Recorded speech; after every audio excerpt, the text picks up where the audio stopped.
Wall Street veteran Bernard Madoff has been arrested and charged with running a $50 billion Ponzi scheme. Congress wants to know what caused the Enron meltdown. Now, while the collective rage currently is focused on WorldCom, Tyco CEO Dennis Kozlowski was convicted of looting hundreds of millions of dollars. This is one of the biggest fraud cases ever. Their president's a crook. Well, I'm not a crook. Find out more on this week's episode of White Collars, Red Hands. How much would you pay for a diseased tulip? How about 4 fat oxen, 8 fat swine, 12 fat sheep, 2 hogshead of wine, and 4 tons of beer, among many other things, for just one single virally infected tulip? Too rich for your blood? Well, then congratulations. You are smarter than the traders who participated in what is now known as the first speculative bubble, known as tulip mania. The bubble formed in the Dutch Golden Age of the 1600s, when the prices of tulip bulbs gradually rose as a demand also rose for ones of exceptionally rare coloring due to a mosaic virus infection. Tulips became so sought after that at one point, the bulbs that grow tulips became the 4th largest export from the Netherlands, right behind gin, herrings, and cheese.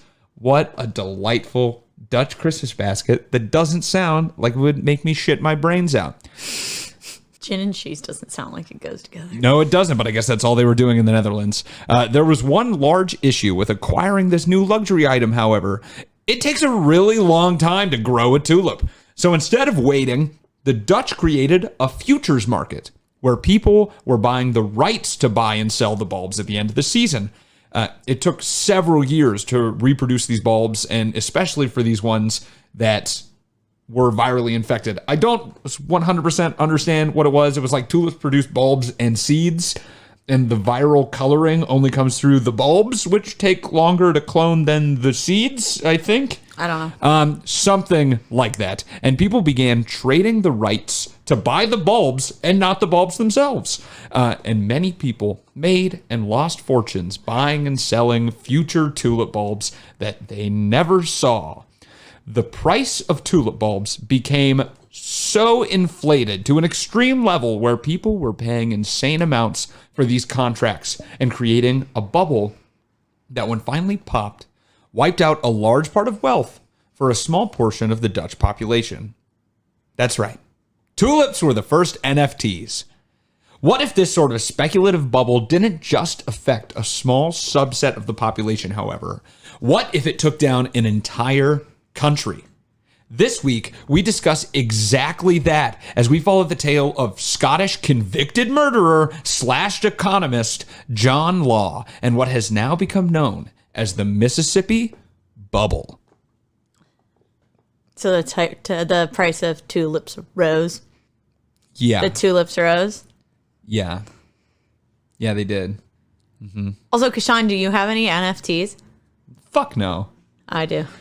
Ew. We've shit talked them so much on here, Nina. We had a whole episode where we talked about how they're not sound investments. I have 2 NFTs. After all that, you were like, gotta go out and give me a Bored Ape. I have 2 of them. Nice fucking titties. Oh my fucking God. Oh, I fell so hard into that. I hate myself. I hate you. I hate that joke. God damn it. I'm so upset right now. I fucked up my contact. I can't see. All right, we're back after Nina fixed her eyeball enough to continue the podcast. I don't get you very often. That was good. Yeah, no, you got me. I fell into the stupid fucking trap. God damn it. Anyway, welcome back, everyone, to White Collars, Red Hands. I'm Kashan. And I'm Nina. And we're back to tell you about the story of John Law. So every season, there's always an episode where I go, that's the episode that I want to get to. Like, that's the one I want to talk about. This is the story that I like the most. I like doing all of them. They all have their bits, but this is that story for this season. Awesome. I'm very excited about it. This is the first one I chose. I really want to do it. And it's another historical one, just like we did with the collapse of the Medici Bank. Yes. This one is from like 500 years ago, almost 400. I like it. I like it when we do old ones. It's fun. So it's cool. And we just talked about tulip mania, which is something that you'll hear about a lot when they talk about bubbles. Someone always brings up Dutch tulip mania and about how they drove the price of bulbs up and then they all collapsed. I will say, because it's good to do this, a lot of that speculative, all of the hard numbers and stories from Tulip Mania that we have are from satire written about it like 100 years later. Oh, okay. So we don't know exactly, like how I quoted the fat sheep and the fat oxen that were all traded for it. That is I found that online as what was purported to trade for one tulip bulb, and there was more. There was like a silver cup and a bunch of like rye and things. It was like 1,000 florins or something crazy. It sounds like what someone would trade for someone's hand in marriage. Yeah, it sounds like a dowry, but instead of a wife, you get a tulip bulb. So... But I think you'll find that story has a lot of parallels with today. So let's talk about John Law. John Law was born in 1671 into a family of Scottish goldsmiths and bankers in a place called Fife, which is a very funny name. His family had a decent amount of wealth, as his father ended up purchasing a castle located on, and I shit you not, this is another funny name, the Firth of Forth. That's dumb. The Firth of Forth. And yeah, you're right. That is a very stupid name. I don't know. That just sounds like someone with a speech impediment made that name. We shall call this place the Firth of Forth. Can you do a speech impediment in a Scottish accent? We'll call this place the Firth of Forth. Nope. That was not bad. Yeah, I don't know. It just all sounds like Daffy Duck. I don't know how to do Scottish Daffy Duck. Growing up, John showed a proclivity for the family business and started working in banking at the ripe age of 14. That was like half of his life gone. Yeah, I about to say. I was like, it's like, not that impressive. It's the late 1600s. So yeah, I guess. they like what? They lived to be maybe 30? That's actually not true. All right. Believe it or not. So the average, I know I've actually quoted that on here before, and then I read some articles about it, and I was wrong. The average life expectancy was like 27. But that doesn't take into account how likely you were to die in infancy, which is very. So if you lived to like 30 at this time, you were still likely to live an extra 30 years. Oh, okay. So, That being said, yeah, they made you work when you were a child, so that by the time he's 14, they didn't have they're labor like, laws. yeah, they're like, you should be doing manual labor. He's lucky that he wasn't a girl. He would have already been married and had a baby at that point. Married baby or in a nunnery. That's what you do if you're 14 in the Middle Ages. Well, I guess this is right after the Middle Ages. Yeah. Whatever. But his dad died when he was 17. And newly without a daddy and ready to go catch a baddie, That sounds like me.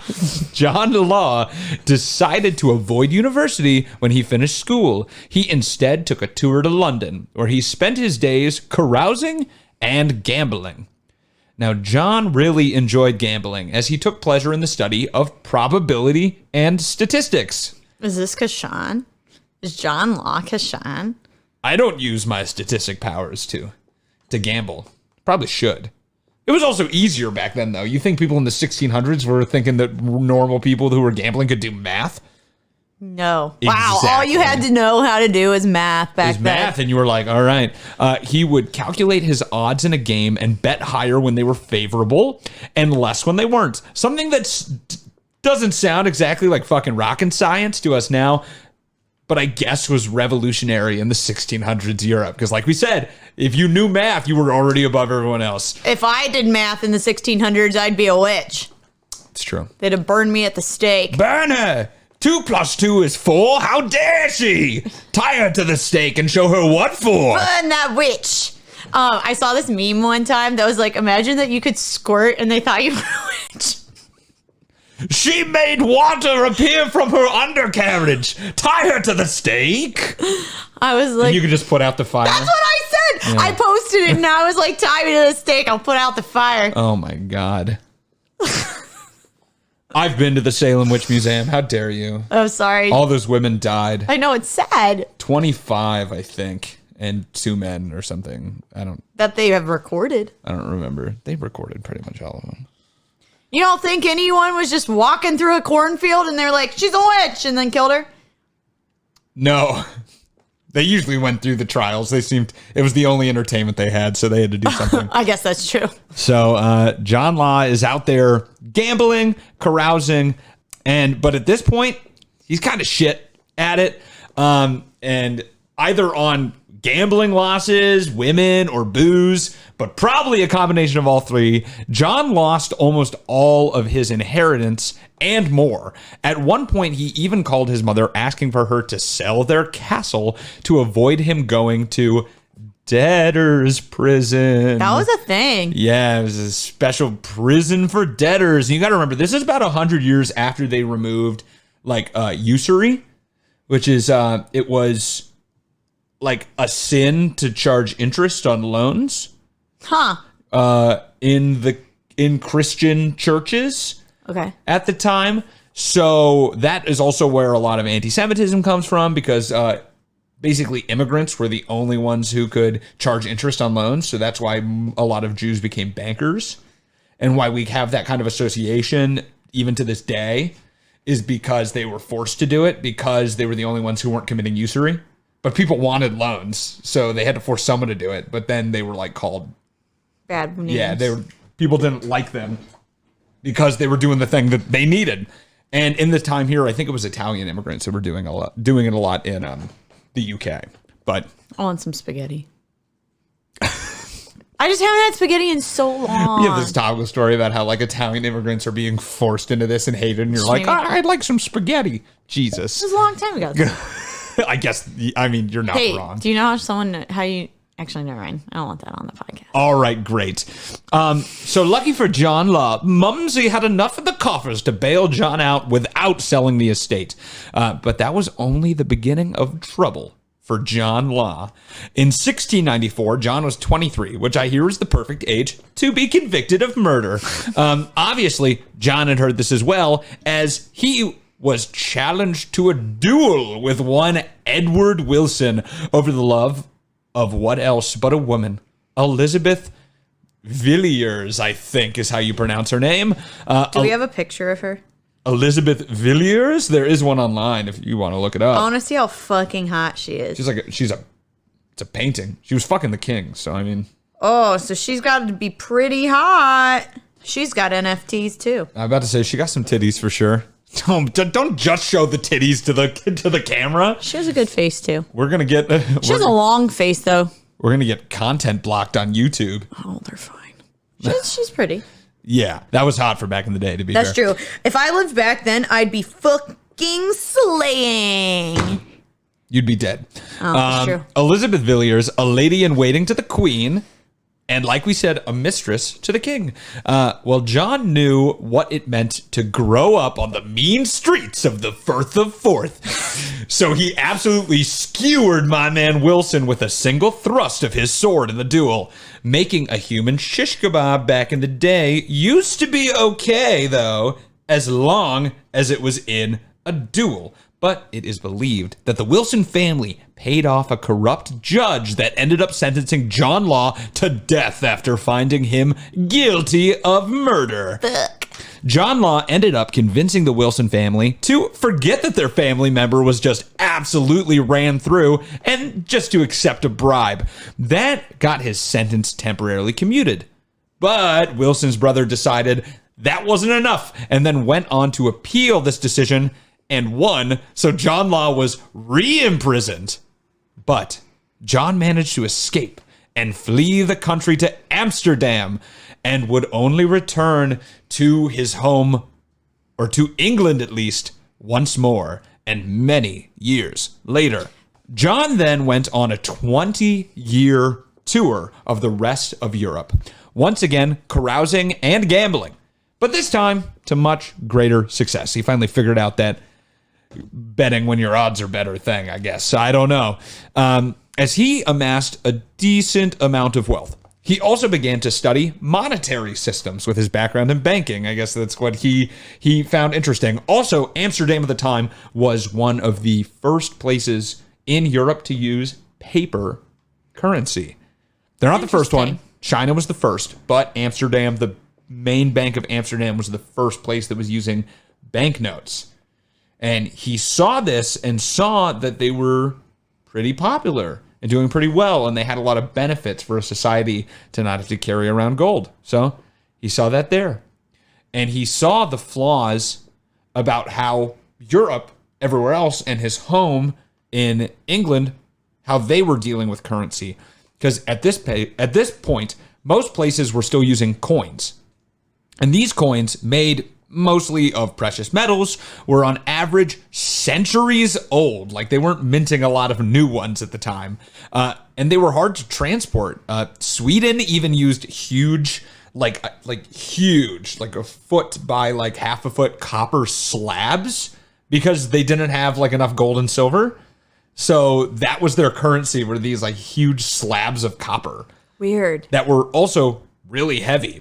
And many times the value that these coins carried varied from face value because of a few reasons. One of which was this thing known as clipping, where people would shave small bits of the precious metal off of the edge of coins so that they could like sell that and still get like the face value for the coin. It technically was illegal and the punishment was death. Oh, wow. But not many people super cared because, I mean, the bubonic plague was still around. So death was just kind of like the normal sentence of living. Yeah, I'd be like, all right, fine. In your 20s. So they were like, yeah, we'll shave some gold off the coins to get some more bread this week, I guess. So they were doing that. John Law noticed that Denmark was using these banknotes that were issued to people when they made a deposit. This note promised them the sum of money if returned to the bank at the time of depositing it. So when you put it in. So that made it so there wasn't this variance in the price of the coin. You had the banknote, and then that could be exchanged. And then if someone wanted the coins again, they could go back to the bank. They get the exact amount that was deposited, and they don't have to worry about it. And that made it so that people started just striking deals using the notes and not the coin itself, which was an early form of paper money, like I said. John Law then thought, what if the system of paper money was backed by something besides these precious metals? Something more robust, like land. So this is why he finally returned to Scotland 10 years into his 20-year tour with his proposal, urging the Scots to create a national bank that utilized notes backed by land. He actually went home and drafted this like 100-page like pamphlet about his proposal and published it anonymously because he didn't want anyone to know it was coming from him because he had a bad reputation. And it made it all the way to like the top of the government in Scotland. Oh, wow. Because they were going through some like economic turmoil, yeah, which is why he wanted to go back and make this proposal in the first place. And they ended up deciding to not go with his idea because they kind of found out that it was his. And they were like, well, we don't want to take advice from a criminal. It'll make us look bad. So they went with their second option, which was an alliance with England, which is when the UK formed. And John wrote to the English monarchy to grant him a pardon, and also his pamphlet being like, you guys should do this now. But they declined him twice. And John feared a rearrest once Scotland became a part of England and fled once more. This time, never to return. There was a country, however, that was in dire enough straits to take on John's scheme. And with that, we go to France. A baguette, a paper money, John Law, you Scottish rapscallion, come over here and ruin our economy instead. Oh, oui, oui, oui. A croissant. Croissant. A croissant. Pain au chocolat. Ugh. They're so good. It's just like chocolate chips in like a croissant, right? Oh, so fucking good. It's all right. You haven't had one in France. Okay, you're right. Changes your fucking life. The croissants and the chocolate are that different? Yeah, dude, it's so fresh. They're not shipping them all the way over here. We can make croissants and chocolate here. What the fuck are you talking about? But it's different. It's so much better. It's so much fresher. Everything's so good. Everything tastes so good over there. So you say everything's fresh in France, huh?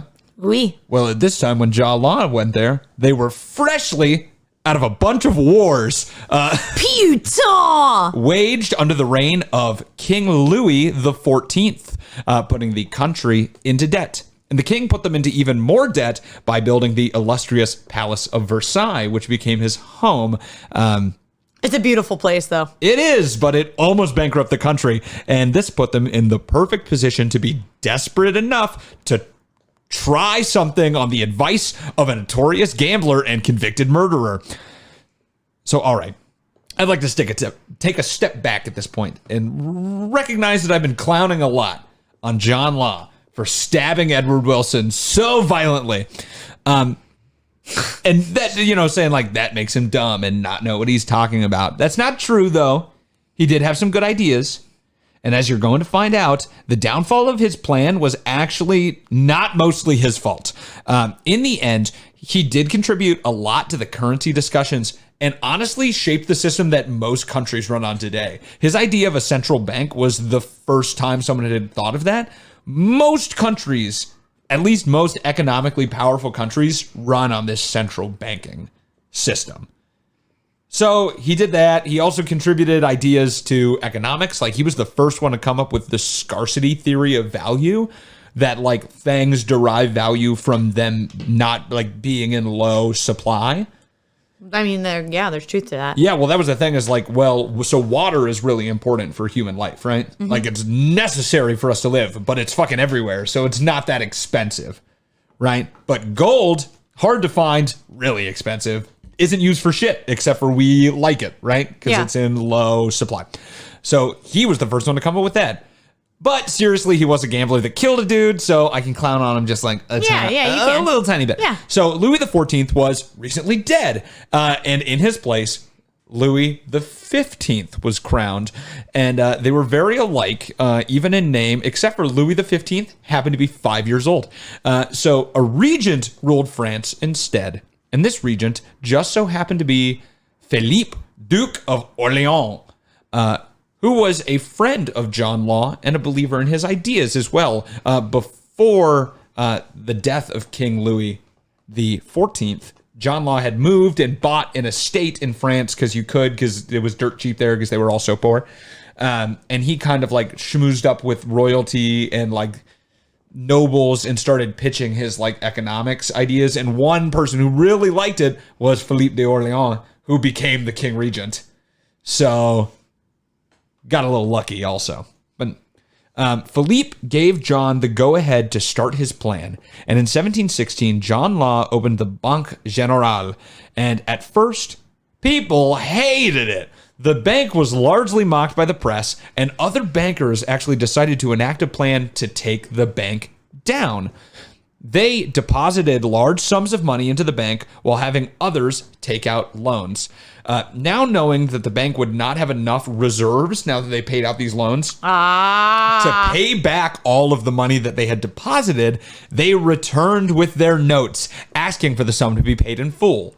Of course, John couldn't do this. So he stalled, said, hey, give me 24 hours to count it. It's a lot. And we don't all do math so well. So give me 24 hours to count it and then come back. So he went to Philippe and got a loan directly from him to pay back the bankers. They were like, shit. And this ended up doing the opposite of what they wanted. It bolstered the public opinion of the bank that they kind of survived this. And it bolstered it even more when the regent would have carts of gold wagoned through the street at the busiest time of day and then deposited into the bank. This sort of like royal patronage was kind of the best, akin to a Super Bowl ad about getting the word out about things. Everyone decided to jump onto the bandwagon. With this success, people began regularly swapping the notes instead of coin, just like in Amsterdam. They knew that the banknotes were promised to return the exact value of the coin at the time of deposit, thereby guarding them against currency devaluation and making the paper notes as good or better than gold. Because at this time, everything was going so wrong in France and economies were up and down so much at this time, the price of or the value of currency also swung wildly. So your coins could be worth $100 or like a fictional worth of $100 this day, and then like $10 a couple weeks later. And then the crown was constantly devaluing currency to help inflation and things. So, this also made capital more liquid and goods and services easier to trade because you didn't have to haul around big bags of coin to buy stuff anymore. Yeah. Now, if that is where it stopped, we might have a success story on our hands, but it isn't. You see, the plan ended up getting corrupted by greed and something known as the Mississippi Company. So, quick history lesson. At this time, France owned a large part of land in North America named after their king called Louisiana, which was multitudes larger than France. And this stretch of land took up most of the middle of what is now the United States and some of present-day Canada. The Louisiana Purchase. That after it was after that. So, spoiler, but this whole thing that went down with the Banque Generale is why they had to sell it. And why America got such a good deal on it. They did sell it. They sold it like quite a bit later, like 80 years later, but it was almost like a definite, like a direct, like this is a direct reason that they had to sell it. Interesting. So John Law had started a company called the Mississippi Company, which dealt with trade to the colony. And though some almost definite nepotism was part of this, his company was given 25 years of exclusive trading rights to the colony, thereby creating a monopoly. No one else could control trade with France and the colony except for the Mississippi Company. So John Law then sold stock in this company to the general public. And he allowed them to pay for it using the notes that he had issued from the bank. And also at this point, it's good to know, everyone was so upset in France about the economy at one point that the government released these bonds that were basically like an IOU to people because they devalued their currency so much. Oh, wow. So they released these bonds to them saying they'd pay them back later, these IOUs. And he also allowed you to buy stock in the company using those bonds at face value, even though they had depreciated a lot. Like they weren't worth that anymore. But he let them invest in the company at their face value and also use his notes to invest in the bank. He also had the great idea to only take a small down payment for the total price of the stock and take the rest of what is owed in installments. I think it was like 1,000 livre. I don't know how to pronounce it. Livres. That was their currency. Like 1,000 livre for the stock. You could put down like 75. It wasn't francs? No, not at this point. Oh. You could put down 75 out of 1,000 and pay the rest over like a bunch of installments, like monthly installments, which is a bad idea. And that's why no one does it anymore. Yeah, but that's what they did. That's a terrible idea. And this caused an immense speculative interest in the company as many came to invest their earnings into this future colony, because he also way overhyped about how good Mississippi was, or about how good the Mississippi Company was going to do, and thereby how good this new colony of Louisiana was going to do. They did this whole like kind of like advertisement campaign where they're like, invest in the future, invest in Louisiana. Like it's like when people went out west here in America, it was the same thing. Yeah. That they were like, this is going to be the next big thing. So a bunch of people now also recently wealthy, like the bank had worked a little bit and people had more money and they could spend more. So they all started putting money into this because they had it. It is around this time in 1718 that the crown actually decided to buy Banque Generale, which had been acting as a private bank up until then, because they kind of didn't want it associated with the crown at first, unless it failed, right?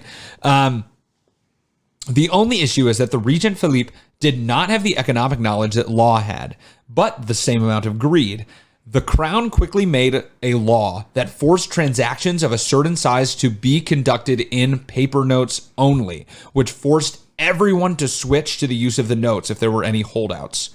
At the same time, Philippe recognized that all this paper money was good for business. So what if they just made more? Hell yeah! What could go wrong? Nothing! So that's what they did. They made the money machine go brr. And John Law, by contrast, always had kept the amount of notes to a reasonable level to not overshoot their gold reserves, lest something like what the bankers had tried to do happened again.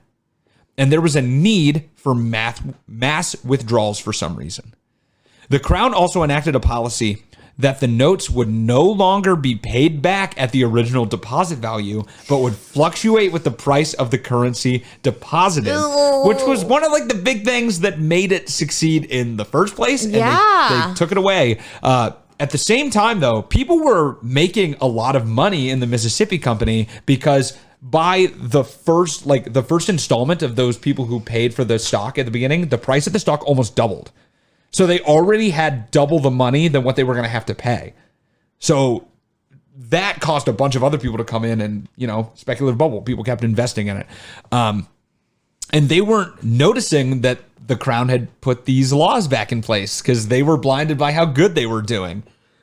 Loans were also easily acquired from the bank to be invested, and the Mississippi Company was booming, and their stock price just kept going up. So much that John Law had actually bought and incorporated also the French East India Company and the French China Company, and effectively held a monopoly on all foreign trade in and out of France. Oh man, this is gonna end bad. So the Mississippi Company controlled, but like all of the French imports and exports. That's insane. Crazy. And he announced hefty dividends on the stock as well, making many people wealthy in France. These are people who were poor like 2 years ago, and like a lot of people now had money. So wealthy that the term millionaire was coined during this time of prosperity in France. It's like 3 years. No one had come up with the word millionaire before, and people had started being like, we could get to being a millionaire. Law also kept releasing more stock, much like how the government was printing more notes, but required that in order to buy the new releases, you must own a certain amount from the old releases of stock. So like to buy one new share, you had to like own at least 4 from the previous release. That's dumb. Of shares. Yes. And what happened is this caused the stocks to be sold more and more on the secondary market in between people so that you could buy the new stock from the Mississippi Company.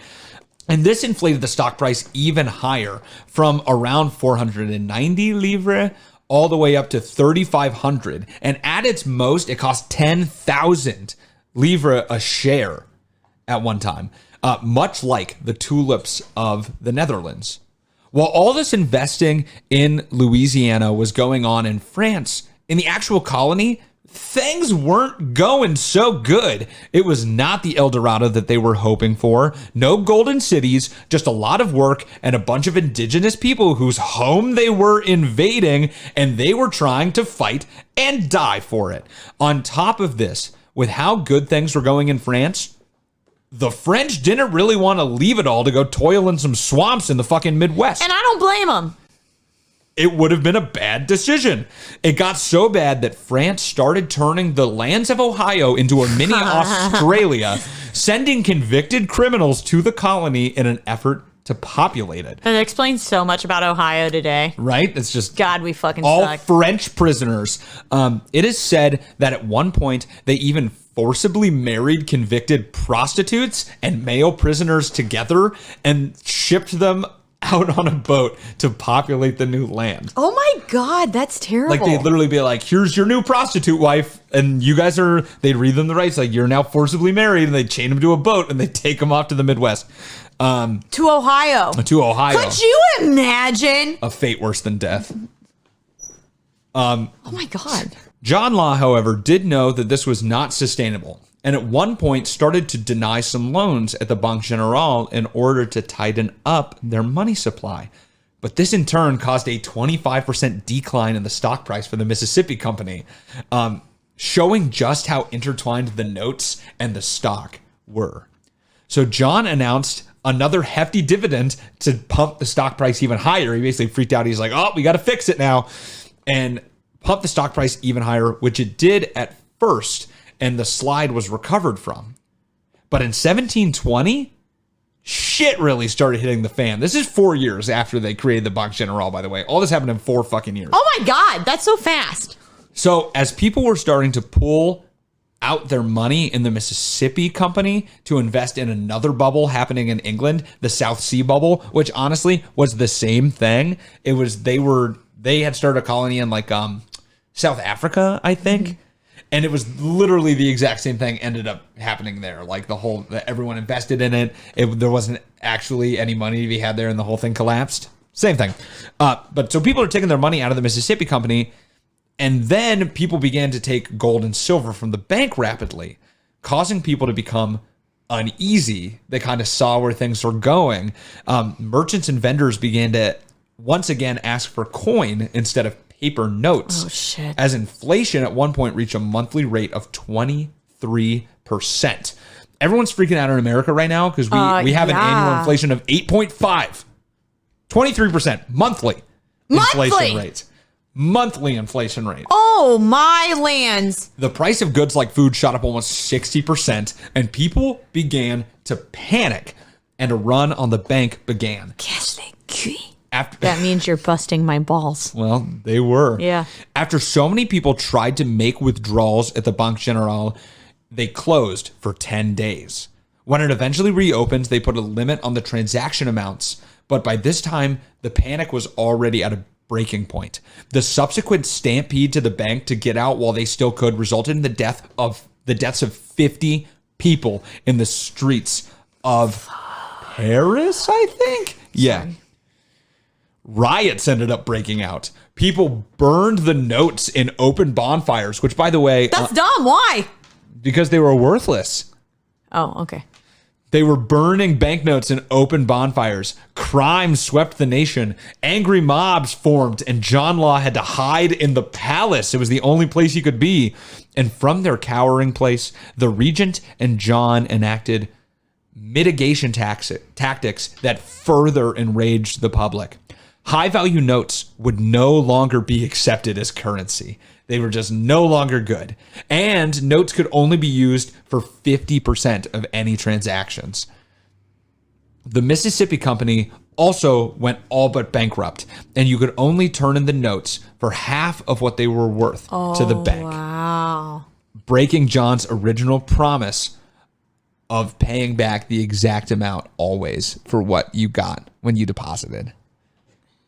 So 50% of all the wealth, 50% of the bank basically went bankrupt, and they pegged the price of the stock for the Mississippi Company at 2,000 livres, which means like 4/5 of the company had gone bankrupt. Like 4/5 of the worth of the company was wiped out pretty quickly. That's bad. And at this point, John knew too much about what the French crown had done to engineer the inflation. And under the protection of night in 1720, they smuggled John Law across the border, and he would never return to France. Yeah, they'd kill him. Yes. France went on in poverty for a while. Then at the end of the century, started a whole revolution that saw the heads of many roll. They then got throttled in not one, but 2 world wars, invented the baguette and cigarette smoking, I assume, I don't know that second one, and make a living today making fun of Americans. Pretty funny since we bailed them out in World War II. Yeah. And they sold Louisiana, obviously. We talked about that earlier, but that was another big thing. And for like a steal. It's like literally like half of America that we got for like not that much money. John Law, however, lived out the rest of his days, all 9 years of them, mostly as a gambler, touring throughout Europe again, although he did not see the same success as he had before, and eventually died of pneumonia in Venice, penniless, in 1729. Wow. After destroying the economy of an entire country. That's an insane story.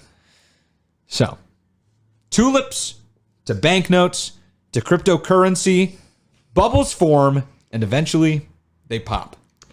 Whether it takes down a few Dutch traders, some people who bought pictures of monkeys in hats, or an entire nation, the blowing of the bubble is still the same. People have too much FOMO and decide to place their money in unsafe locations, and everyone is left to pick up the pieces. The tale of John Law and his escape from a murder conviction to ruining a nation with slips of paper is comical this far removed from the tragedies that it caused. But it is a cautionary one. Be aware of how psychology drives these kind of bubbles, and don't be as dumb as everyone else has been in the past. The regent can also tell us a lesson not to let greed get the best of us. If you keep printing the money, eventually the people will cut off your family's heads in the streets. Do you hear the people sing? And now they're singing over just Singing the songs of angry men. We hate the paper from the bank. It is the music of a people who will not be bankrupt again. Nah, I'm done. Great. I can't remember the next part. So, yeah, France never really experienced the same kind of prosperity that they had in this very small little bit again since then. They're fine. Now they're okay, but for a very, like, up until World War II, they were kind of like in a lot of turmoil. And this was kind of one of the reasons they kind of ruined the country's economy. For like 200 years. Yeah. It's kind of nuts. So, like I said earlier, John Law had a lot of good ideas when it came to currency and banking and like national banking, like in a scale. And without this, it probably would have never happened because people learned from this, made it better, and implemented it, and that's what we use. Is it perfect? Probably not, but it also has a lot of upsides to it. So it's just interesting that they appointed him a title in France. Like he was, I forget what it was, but he was basically like the treasurer of France. And that was like right before everything really went to shit. They gave him that title. Damn. So this convicted felon from England came over, got an official royal title in France, and then everything got destroyed. And that's the story of the Mississippi bubble.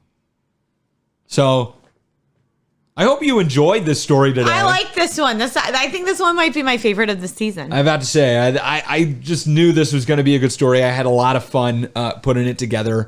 I hope you like it. There's actually not a lot of supplementary stuff on this too, which is always cool that I got to put a story together that not a lot of people have told in the past. There was a cartoon from 1979 that's 9 minutes long about it. Interesting. And then there actually is a very long video. I can't remember his name, the guy who put it on YouTube, but it's like a whole history of John Law, which I pulled a lot of stuff for this today from that. So that was cool. If you literally just look up like John Law on YouTube, it's the first video. It's like 45 minutes. I'll see if I can put it in the description. Give a shout out to him. It's good to cite your sources.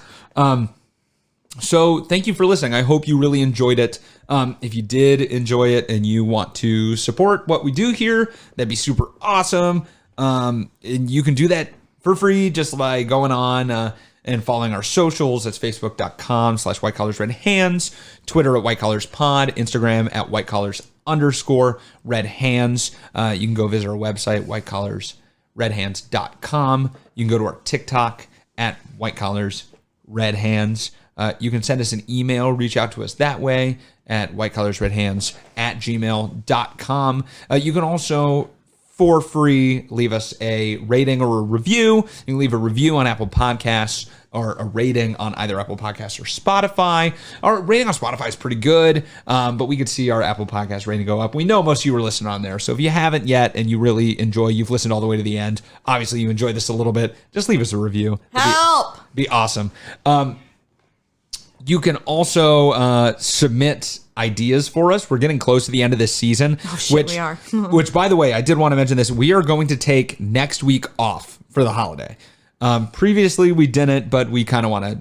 We want a break. I'm in school. I kind of want to take 1 week for the holiday, and Nina is going to be out in what used to be part of Louisiana in Ohio. Yeah, I'm from Ohio. With her family, I guess. So I have a prisoner boyfriend there. So nice. What's up? I became a convicted sex French worker. prostitute. Yeah. Awesome. That's what I smell like. It's true. You smell like a French whore. I mean, you smell like the Chicago River. You know that hurt. There's an inside joke there. There's history that here. you all don't know about. There's history here. And that hurts. Okay. You can hit me later, okay? Or right now, I guess. I think, is that everything? Oh, for free? I know we're kind of jumping around here at the end, whatever. So we're taking next week off. Oh, submit to the email or DM us on any one of those socials that I already talked about to submit requests or suggestions for next season, because we have this is 8, right? Fuck. So we we're have taking 2 more. We're taking next week off, and then we Shit, got. I gotta start thinking about stuff. We got 2 more episodes before the end of this season, so it'd be a good time to start suggesting them to us now. We do a fan submitted episode every season, so you could be next. And plus, we need that support. I didn't tell you we got reached out to by a sponsor, and I chose not to do it. Why? Because I don't support what they do. All right, we'll talk about it. Yeah, we'll talk about it after this. But I was like, no, I ghosted him. I'm not gonna lie. We'll talk about it. He acts like we have all this money. We get enough. Is it like, okay, you know what? We'll talk about it later. I didn't even ask. So thank you for listening. That's it for this week. We'll see you in 2 weeks on another episode of White Collars, Red Hands.